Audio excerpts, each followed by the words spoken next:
Hello and welcome to Command Link's VPN versus ZTNA discussion. My name is Ryan Scally, Solution Architect for Command Link.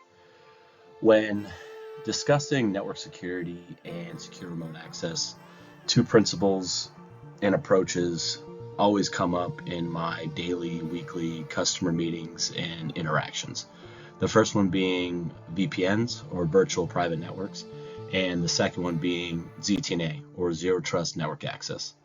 Both of these methods offer ways to connect remotely and securely, but they take different approaches in achieving this goal. A VPN creates a secure tunnel between an end user and their network. It encrypts data that is transmitted over the public internet and allows the remote user to access internal network resources as if they were directly connected to that network. But the issue here is that it often treats the entire connection as trusted once the user is authenticated.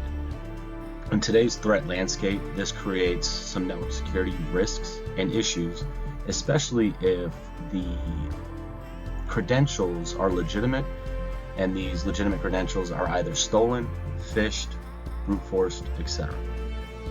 And this is where ZTNA comes into play. One of the main reasons why ZTNA was created.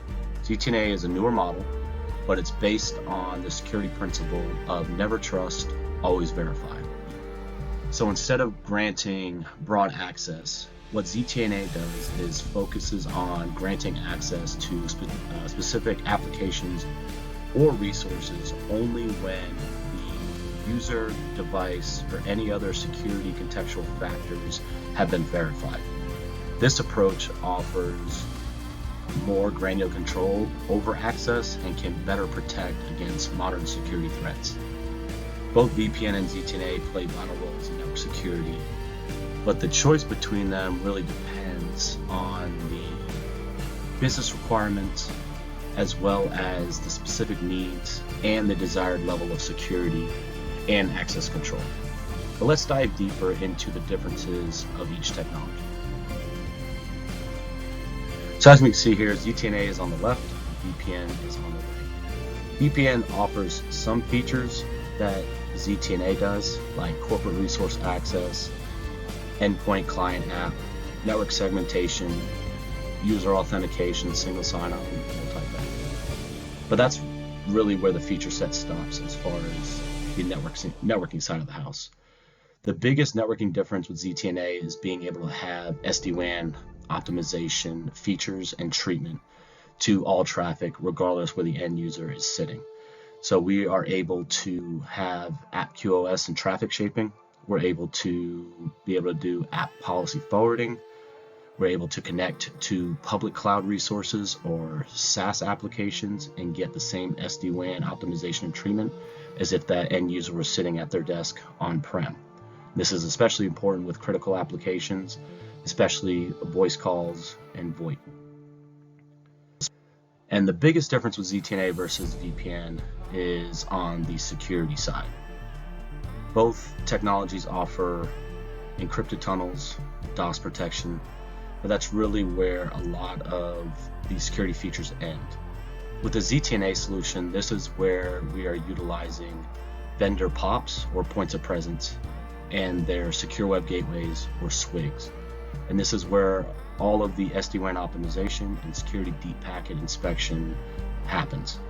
So with ZTNA, we're able to have an always-on seamless experience. This increases convenience and usability for the end user, as well as the management and decreasing any administrative overhead or headaches, as well as having traffic control based on app, user, and group, and having that layer 7 deep context behind how we're applying our networking and security policies and profiles. We're able to add advanced security features like CASB, DLP, remote browser isolation, DNS security. We're able to layer on IP geolocation, IPS, next-gen IPS with zero-day threat AI and machine learning capability, as well as next-gen firewalling as a service, decryption, whether SSL or TLS, URL filtering, URL-based traffic management, and zero-day threat prevention regardless of the security technology utilized. And this is especially important in today's threat landscape because we can't protect what we don't know. So as we can see here, ZTNA versus VPN, ZTNA comes out on top every step of the way. And it's our job to portray this to our customers and just let them know that legacy VPN is good in some facets, but ZTNA will always come out on top in these security and networking discussions. Thank you for watching and listening. I appreciate your time. Thank you.